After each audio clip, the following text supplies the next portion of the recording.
Hi everyone, मैं हूं प्रगति और स्वागत करती हूं आप सभी का अपनी यूट्यूब चैनल बैंकिंग विद प्रगति पर।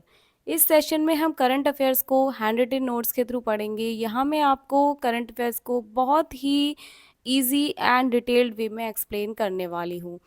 तो आज हम पढ़ेंगे 5 जनवरी 2024 का कंप्लीट करंट अफेयर्स। तो इसमें हमारी पहली न्यूज़ है करंट बैंकिंग अवेयरनेस के बारे में। ठीक है, तो पहली न्यूज़ है आरबीआई के बारे में। आरबीआई यानी कि reserve bank of India, headquarter Mumbai में है। ठीक है, सब जानते हैं ना। एस्टेब्लिशमेंट पता है ना, 1 अप्रैल 1935 में आरबीआई ने पेमेंट एग्रीगेटर का लाइसेंस दे दिया है टाटा पे को। ठीक है, टाटा पे को पेमेंट एग्रीगेटर का लाइसेंस मिल चुका है। टाटा पे क्या है? टाटा पे जो है वो टाटा ग्रुप का ही एक डिजिटल पेमेंट ऐप है। ठीक है, जिस तरीके से रेजर पे है, फोन पे है, गूगल पे है, उस तरीके से अगर टाटा ग्रुप के किसी भी प्लेटफॉर्म पे अगर ट्रांजेक्शन होनी है तो ये लोग अपना पर्सनल इन्होंने अपनी ट्रांजेक्शन के लिए इसको बनाया हुआ है। ठीक है, तो टाटा पे ग्रुप ये जो है ऐप, ये कब बनाया था इन्होंने? तो ये बनाया था इन्होंने, टाटा ने आईसीआईसीआई बैंक के साथ में मिलके। ठीक है, कब? 2022 में। ठीक है, नेक्स्ट हमारी न्यूज़ है फाइनेंस मिनिस्टर। कौन है फाइनेंस मिनिस्टर? श्रीमती निर्मला सीतारमन जी। ठीक है, इन्होंने अलाउ कर दिया है release of 30th tranche of electoral bonds from 2 January to 11 January 2024। इन्होंने बोला है कि हम इलेक्टोरल बॉन्ड्स का 30वां ट्रांच रिलीज कर रहे हैं 2 जनवरी से 11 जनवरी 2024 तक। ठीक है, तो अब हम बात करेंगे इलेक्टोरल बॉन्ड्स की। इलेक्टोरल बॉन्ड्स क्या होते हैं? ठीक है, जैसे ही आपने सुना होगा मनी मार्केट में, आपको पता है मार्केट में क्या क्या इंस्ट्रूमेंट्स बेचे जाते हैं, जैसे शेयर्स हो गया, बॉन्ड्स हो गया, डिबेंचर्स हो गए। तो जो बॉन्ड्स है, बॉन्ड्स का ही एक पार्ट है इलेक्टोरल बॉन्ड्स। ठीक है, जिसको चाहे तो कोई कंपनी परचेज कर सकती है, कोई पर्टिकुलर पर्सन भी परचेज कर सकता है। एसबीआई की जितनी भी ऑथराइज्ड ब्रांचेस हैं वहाँ से आप इलेक्टोरल बॉन्ड्स को परचेज कर सकते हैं। अब बात आती है कि इलेक्टोरल बॉन्ड्स कितने रुपए तक का आप परचेज कर सकते हैं, या कोई ऐसा कोई क्राइटेरिया तो नहीं है कहीं।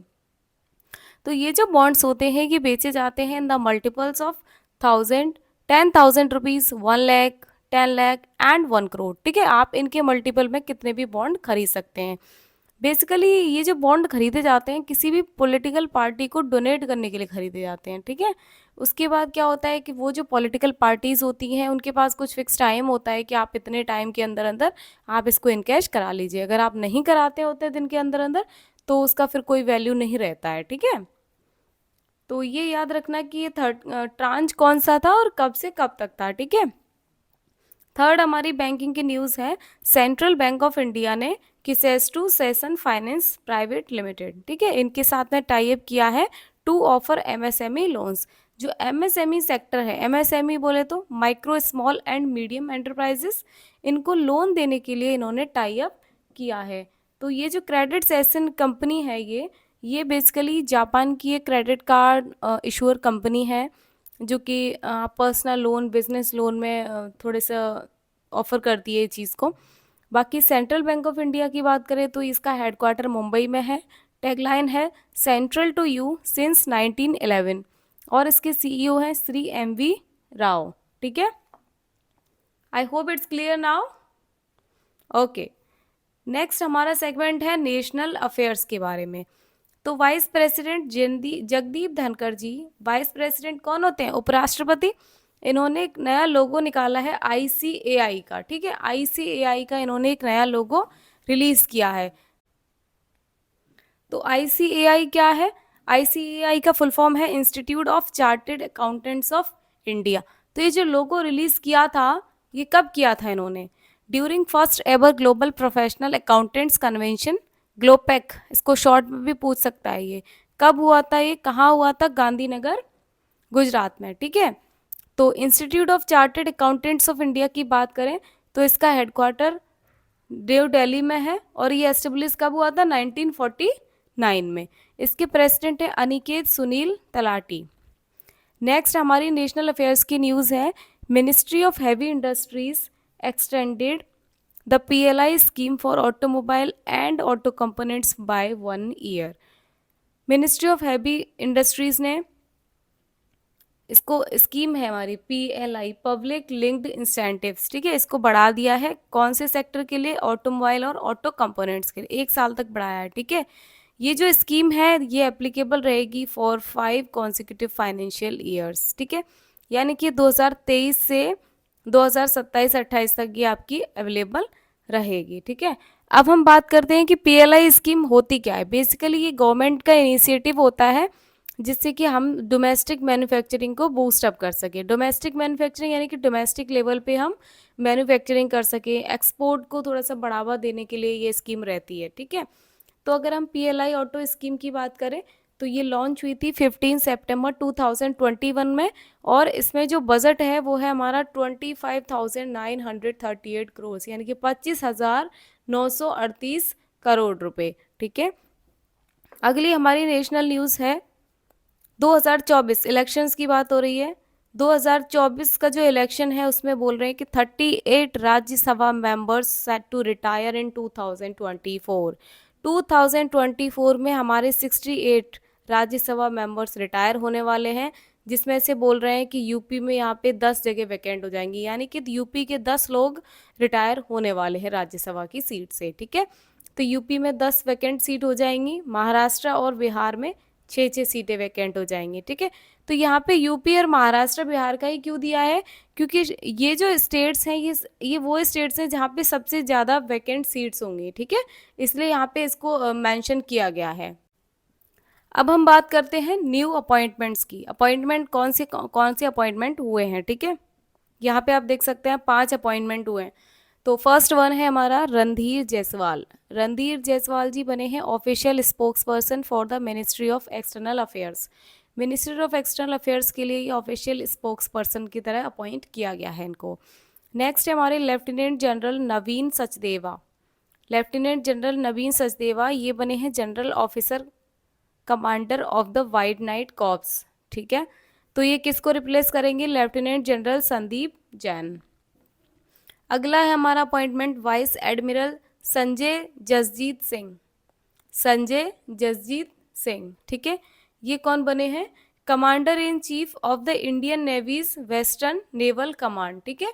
जो वेस्टर्न नेवल कमांड है उसके बने हैं ये कमांडर इन चीफ, ठीक है। नेक्स्ट अपॉइंटमेंट है हमारा जस्टिस संजीव खन्ना। जस्टिस संजीव खन्ना बने हैं executive chairperson of NALSA. NALSA की यहाँ पे फुल फॉर्म इंपॉर्टेंट है, नेशनल लीगल सर्विसेज अथॉरिटी, ठीक है। नालसा क्या है, नालसा के बारे में हम पढ़ेंगे। NALSA is a statutory body. ये बनी थी कौन से एक्ट के अंदर बनी है, under legal services authorities act 1987 के तहत ये बनी है, ठीक है। ओके तो नालसा की बात करें तो नालसा ऑर्गेनाइजेस लोक अदालत एट वेरियस लेवल्स, ठीक है। नालसा का काम है कि ये अलग अलग लेवल पे, ब्लॉक लेवल पे, डिस्ट्रिक्ट लेवल पे लोक अदालत को ऑर्गेनाइज करती है। Offers alternative dispute resolution mechanism, ठीक है। मतलब नालसा बेसिकली लोक अदालत वो करती है अलग अलग लेवल्स पे, जिससे क्या होता है कि जैसे कोई डिस्प्यूट हुआ है तो हमें कोर्ट ना जाना पड़े, बाहर ही हमारा सेटलमेंट हो जाए। बेसिकली ये डिस्प्यूट रिजोल्यूशन मैकेनिज्म है, ठीक है। Where cases are settled through conciliation and compromise, जहाँ पे केसेस जो होंगे वो आपकी कॉन्सिलेशन एंड कॉम्प्रोमाइज के थ्रू सेटल्ड हो जाएंगे, ठीक है। नालसा की बात करें तो ये 9 नवंबर 1995 में बना है। हेडक्वार्टर है इसका न्यू दिल्ली। बाकी चेयरमैन है संजीव खन्ना, ठीक है। I hope it's clear now. अगला अपॉइंटमेंट है हमारा नादिया कैल्विनो। नादिया कैल्विनो ये स्पेन की है। She is become the first women president of European investment bank, ठीक है। यूरोपियन इन्वेस्टमेंट बैंक की ये पहली फीमेल प्रेसिडेंट बनी है। तो ये अपने आप में ही क्वेश्चन इंपॉर्टेंट हो गया, क्यों, क्योंकि ये फर्स्ट वीमेन प्रेसिडेंट बनी है। मतलब पहले भी प्रेसिडेंट थे यूरोपियन इन्वेस्टमेंट बैंक के, पर कोई फीमेल नहीं थी। तो ये नादिया कैल्विनो कहाँ से हैं, स्पेन से हैं। तो अगर अपन यूरोपियन इन्वेस्टमेंट बैंक की बात करें तो ये कौन से एरियाज़ पे फोकस करती है, किस एरियाज़ पे वर्क करती है, तो ये काम करती है एरियाज क्लाइमेट के क्षेत्र में, एनवायरनमेंट के क्षेत्र में, एसएमईज के क्षेत्र में जो स्मॉल एंड मीडियम एंटरप्राइजेज होते हैं, डेवलपमेंट के एरिया में काम करती है, कोहेजन में काम करती है, इंफ्रा के सेक्टर में भी काम करती है, ठीक है। अगला हम न्यूज़ की बात करते हैं, ग्लोबल समिट्स एंड कॉन्फ्रेंसेस। कौन कौन सी समिट्स हुई हैं, ठीक है। तो एक समिट है India Nepal joint commission. India Nepal का ज्वाइंट कमीशन हुआ था, कहाँ पे हुआ था? काठमांडू, नेपाल में, ठीक है। कौन सी मीटिंग है ये? 7th मीटिंग है। एडिशन याद रखना, edition is very very important for your exam purpose, ठीक है। तो ये को चेयर किसने करी थी? एस जयशंकर। कौन है S Jaishankar? External affairs minister, ठीक है। चलिए अगले समिट की बात करते हैं, 10th edition of vibrant Gujarat global investor summit. Vibrant Gujarat global investor summit का 10वां एडिशन कहाँ पर हुआ था? ये गांधीनगर में हुआ था। इसका थीम क्या है? गेटवे टू द फ्यूचर, ठीक है। यहाँ पे इंपॉर्टेंट हो जाता है एक तो प्लेस, कहाँ पर हुआ है समिट, एडिशन कौन सा है और थीम कौन सा है, ठीक है। थीम है इसका गेटवे टू द फ्यूचर। बाकी यहाँ पे गेस्ट ऑफ ऑनर कौन थे? PM of Czech Republic Peter Fiala, ठीक है। चेज रिपब्लिक के prime minister of Czech Republic Peter Fiala यहाँ के गेस्ट ऑफ ऑनर थे, ठीक है। अगला हमारा समिट है 58th edition of all India conference of DGs and inspector generals of police, ठीक है। डीजीज और आईजीज, ठीक है, इनकी एक ऑल इंडिया कॉन्फ्रेंस हुई थी जिसमें कि सारे के सारे जितने भी डीजीज हैं और जितने भी आईजी हैं वो सारे आए थे, डीजीपी और आईजीपी, ठीक है। कहाँ पर हुई थी ये? जयपुर राजस्थान में। और किसने इनॉग्रेट करी थी? अमित शाह जी, ठीक है। नेक्स्ट पॉइंट है हमारा अवार्ड्स एंड ओनर्स, ठीक है। अवार्ड्स एंड ओनर्स की बात करते हैं। कौन सा अवार्ड है? MS स्वामीनाथन अवार्ड, ठीक है। MS स्वामीनाथन अवार्ड 14वां एडिशन है। किसको दिया गया है? BR कंबोज, ठीक है। अवार्ड में ये पूछ सकता है कि कौन सा अवार्ड है, किसको मिला है, ठीक है। तो BR कंबोज कौन है? वाइस चांसलर ऑफ चौधरी चरण सिंह हरियाणा यूनिवर्सिटी। चौधरी चरण सिंह हरियाणा यूनिवर्सिटी के वाइस चांसलर हैं ये। तो जो अवार्ड सेरेमनी है ये कहाँ पर हुई थी? ये इन्होंने लोकेशन दे रखी है, international conference on one health one world at Rajmata Vijayshri Scindia agricultural university in Gwalior Madhya Pradesh, ठीक है। यहाँ पर ये कॉन्फ्रेंस हुई थी, यहाँ पर ये अवार्ड सेरेमनी प्लेस हुई थी।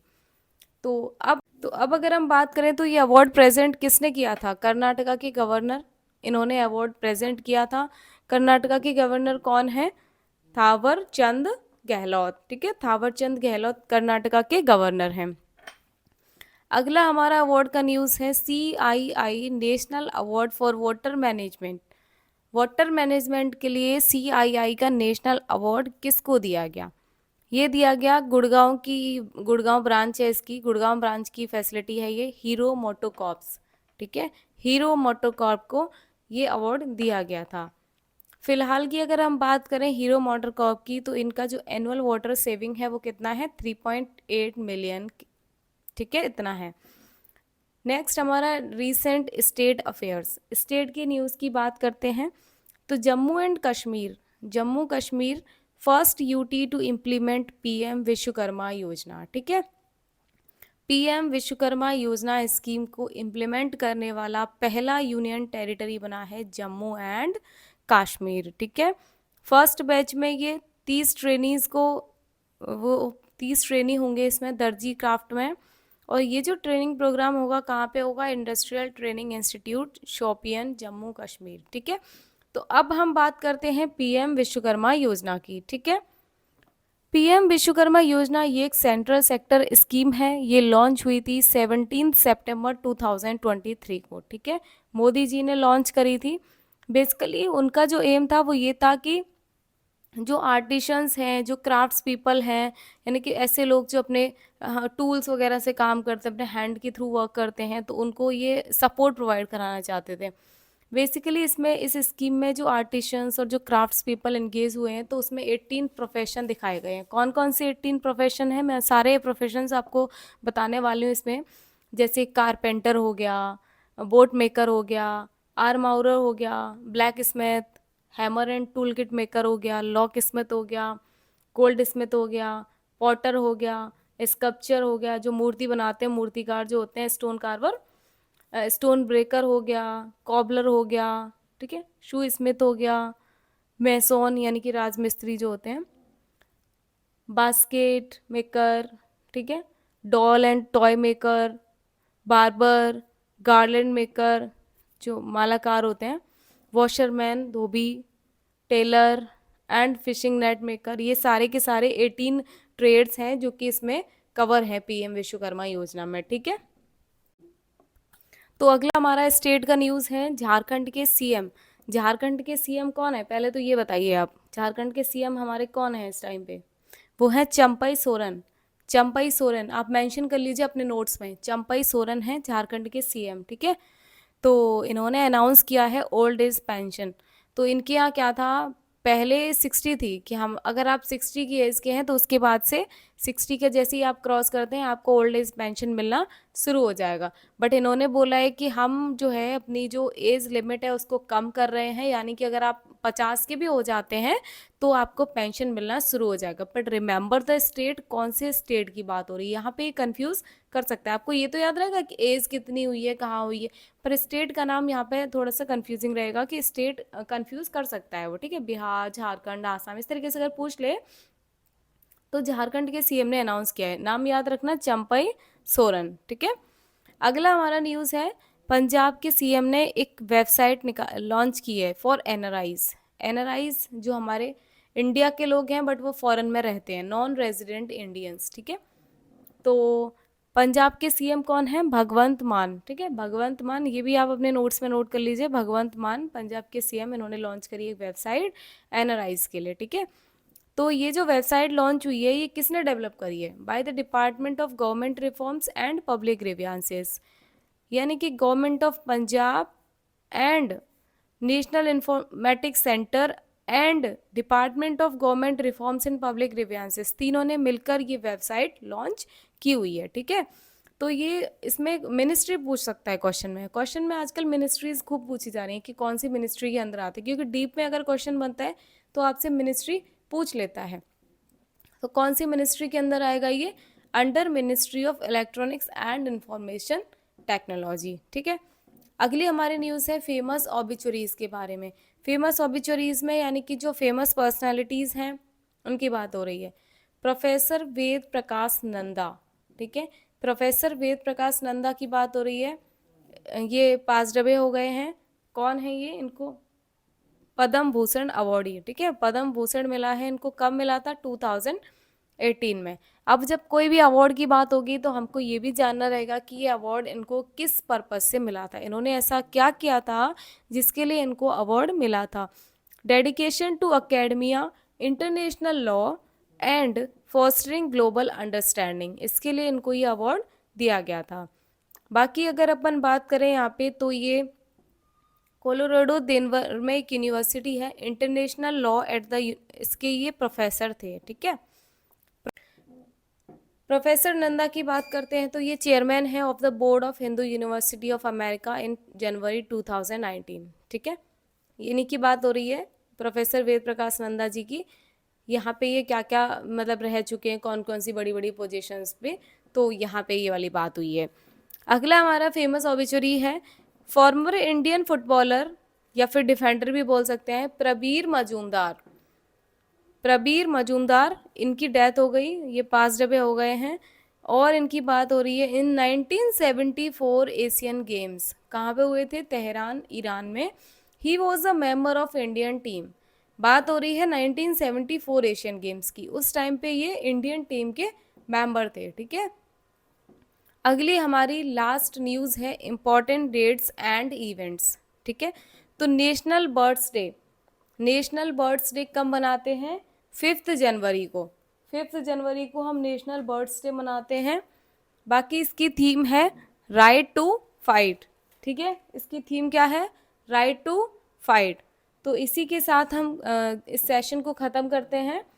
बाकी thank you so much guys for attending the session. अगर आपको सेशन अच्छा लगा हो तो वीडियो को लाइक करें और चैनल को सब्सक्राइब करें।